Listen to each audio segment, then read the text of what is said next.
Let me extend my apologies for being late. I had quite the adventure getting here this evening, but I don't need to bore you with the details. Just, I am very sorry. It was my intention to be here early, not late. But that puts a little bit of pressure on me, right? I have to tell you what I think, and I have to tell it to you very efficiently, which is what I will do. So let me begin, if I may, where Larry ended, and that is to say that we would agree that the situation in Europe is perhaps the most vexing one that we all need to worry about at this time. Europe, combined GDP is the same size as the United States. So we are talking about the two largest economies in the world.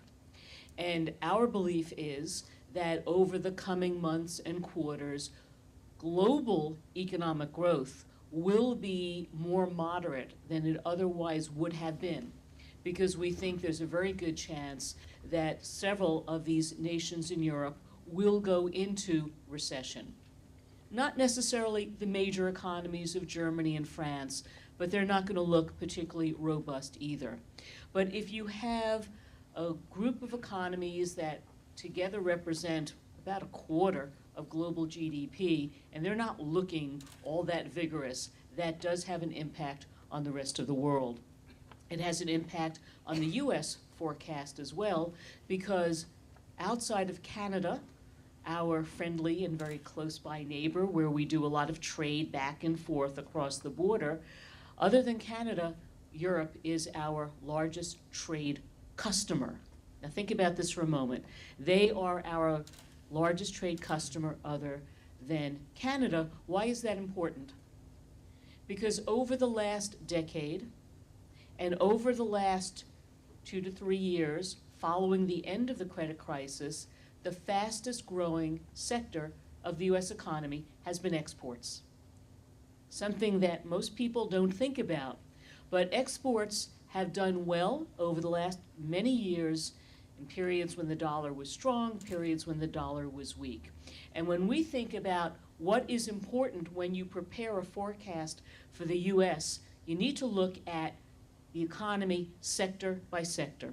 So let me give you a very quick survey.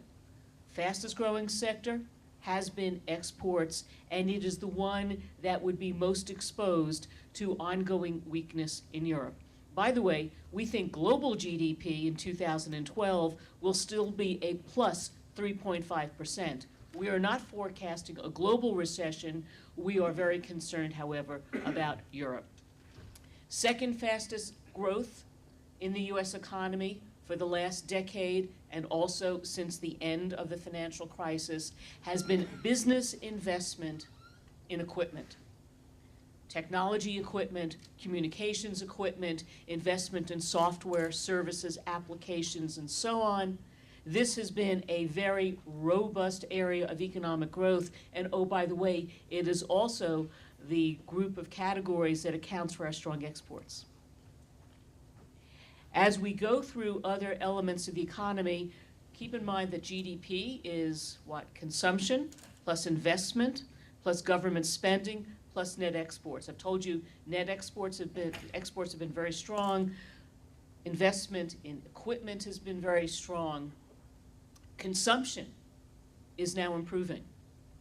Retail sales over the last few months are up 4 to 5%. Always surprises people, and they say, well, unemployment of 9.1%, how could it be that consumption is increasing? This is what happens in every economic recovery. The people who do have jobs and whose incomes are growing kind of step up and they start to spend more. Now, we believe that the retail sales numbers, which have been quite good over the last 3 months or so, have been spurred by things like promotions, i.e. sales, right? Back to school, savings, and so on. Well, that reflects on the profit margins of the retailers, but it still means that consumption is moving ahead. There are, however, 2 areas that are weakening in the US economy. Business construction. Okay, so business investment in equipment looks good, but business investment in new buildings, dead as a doornail. From the peak of the last cycle to where we are now, it's down 35%. By the way, residential construction is down 50% from its previous peak. But we're not really seeing much aggregate improvement in business investment in building. That's not true. There are some places where there's a lot of building going on. The city of New York, for example, and other places. But on a nationwide basis, this is not a source of economic energy. There's one other category I need to mention, which is now a decrement to economic growth in the United States, and that is government spending. The federal government is spending less, and state and local governments are also spending much less, because they are now, that is the state and local governments, are now dealing in a deferred way with the credit crisis and the severe recession which followed. If you think back to the Obama stimulus plan that was implemented, one of the major beneficiaries of that was state and local governments. Because unlike the federal government, which we all know can run a budget deficit for years and years and years, state and local governments cannot. Under the laws in most localities, most municipalities and states, what you find is that they must be in balance within the budget cycle. So you get to the end of the fiscal year and they're running out of cash, they start firing people. And they cut back on construction programs. And one of the important aspects of the initial federal stimulus plan was all the money that went from the federal government to the state and local government, but the stimulus plan ended this past summer. And that is why you're now hearing even more about state and local governments in greater difficulty than they were a year or two or three ago. So what are we concerned about? I told you about the sectors that look robust. Exports, but we're watching Europe. Business investment in equipment looks good. We are watching very carefully what is happening at the state and local level and also in employment. And let me spend just a few minutes on that. We all know that the unemployment rate is uncomfortably high. The average is 9.1%. In recent months, jobs have been created. So from peak to trough, the nation lost 6% of its jobs, and we're now back to about a 5% deficit, 4.5% deficit. But we still have fewer jobs today than we did before the credit crisis. The important thing to look at is where the jobs are still being lost and where they're being created. We see that the private sector is now creating jobs, not as quickly as we might like, and the government sector is where we are losing jobs. This is something that I think has important policy implications. The other thing to keep in mind is that we have a deficit out there that we don't like to talk about very much. And I'm not talking about the budget numbers, I'm talking about the educational deficit. Even before the credit crisis, median family incomes in the United States had declined about 4% relative to inflation in the preceding decade. It's the only time we have seen that over the last many, many decades. The Great Depression was one exception.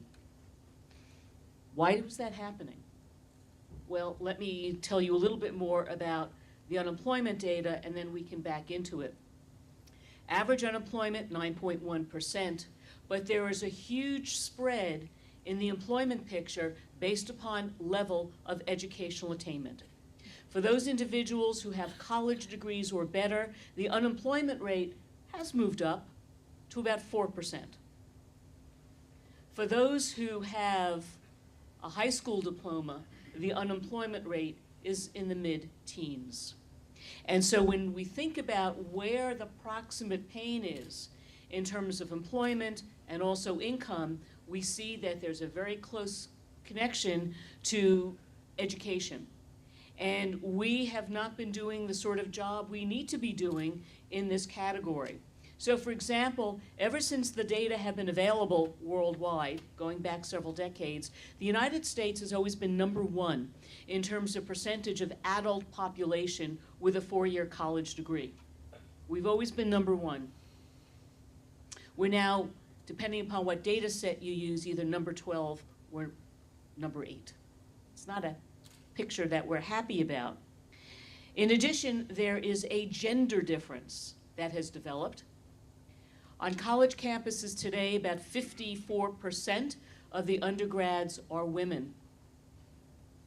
I'm very proud of that improvement because a generation ago, it was dramatically less than 50%. But that means that young men today are less likely to be studying for a college degree than they might have been a decade ago. And by the way, I don't want you to think that everyone should be getting a college degree. There are many people who are better served by focusing in on vocational studies and so on. But what we see is that there is this gender gap that has developed, and today there is a higher unemployment rate for men than for women. It was as much as 2 percentage points higher. That is average unemployment for women, 8%, average unemployment for men above 10%. Some of this is related to industry. So many of the jobs that were lost were in construction and manufacturing, and the employment there tends to be male-dominated.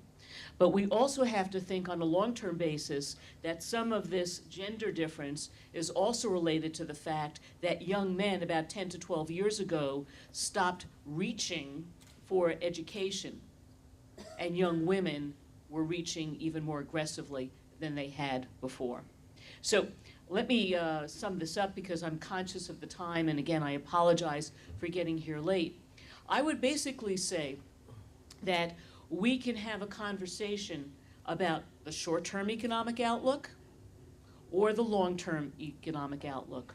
On a short-term basis, GDP right now has accelerated. We're growing about 2.5%. Our concern is that it might decelerate again because of what's happening in Europe, the impact on global trade, and so on. The much more interesting dilemma we all face as citizens is what we're going to do to make sure that on a long-term basis, this nation returns to its potential growth rate. A potential growth rate that is probably 3% of GDP or better. We think this will require an attention, once again, to education, as mentioned before, a refocusing on basic research and development, and any number of the other factors that have led us to be the most innovative nation on the planet. One final comment before I sit down, and that's the following. I'm very proud to serve on something called the Innovation Advisory Board that is looking at innovation, national competitiveness, and job creation. This is a group which was created out of a mandate from Congress. A bill passed several months ago, and we have to report back to the Congress on the various factors that we think will help reestablish the vibrancy of the U.S. economy. And let's be very clear. The U.S. is still the world's largest economy, measured by GDP or income per capita, with the exception of places like Liechtenstein and others that are probably exceptions. Number two, our workers are still the most productive workers on the planet. Number three, we still have, on average, the best educated workforce on the planet. But what is happening is other nations are picking up the pace of their own improvement. And some of the data I cited before suggests that on an absolute basis, when we compare ourselves to where we might have been 10 years ago, we're not exactly where we'd like to be. And the rest of the world is not maintaining a status quo. They are following policies in many nations to really emphasize education, particularly in STEM. People know what STEM is? This is the acronym of the year. Science, technology, engineering, and math. You cannot have an innovative economy if you don't have scientists and engineers and people who are not just literate, but numerate. That is, understand math and understand science. Other nations are focusing on that. Other nations are also focusing on industrial policies to enhance their competitiveness and how they do in trade. As a nation, we've not been as aggressive as some others. I, for one, was delighted to see the bipartisan support for the trade pacts that were passed by the Congress a week or so ago. And so what we have to recognize is the world has changed. Economic growth is increasingly coming from other nations, South Asia, East Asia, Latin America. They are doing extremely well. They're picking up the pace. The balance is shifting away from some of the older economies like Europe that are not keeping up with some of these changes. The United States is in many ways in a very unique position. When we contrast ourselves to the other major industrial economies, we have a younger workforce, we have a better educated workforce, we have a higher potential growth rate than many of these other nations. We can benefit from what we're doing and also by building, we believe, the trade relationships with some of the newer emerging economies. And so I don't want to give you a pessimistic view, but rather say, here are our challenges, let's identify them, and let's figure out what we need to be doing about them. And I'm going to stop right there.